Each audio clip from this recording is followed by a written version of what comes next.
voyaga yetmagan qizni uyiga qamab, uni turli erkaklar bilan jinsiy aloqada bo'lishga majburlab kelayotgani aytilmoqda.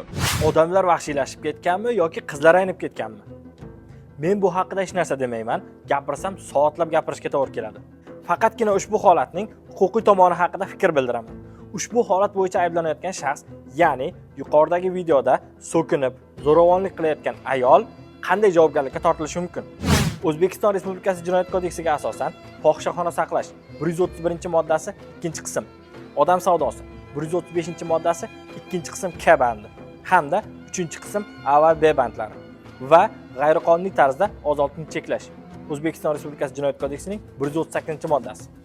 Agarda ushbu holatda ayolning qizlarni videoga olib, ularni qo'rqitish motivi aniqlanadigan bo'lsa, bu holatda qo'shimcha tarzda Jinoyat kodeksining 165-moddasi, ya'ni tovlamachilik jinoyati bilan aybli deb topilib, jinoyatlar jami bo'yicha ancha yilgacha kesilib ketishi mumkin.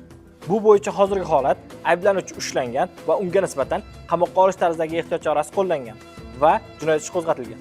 Bu ayolning javobgarlik masalasi bo'yicha sizning fikringiz qanday? Izohlarda yozib qoldiring.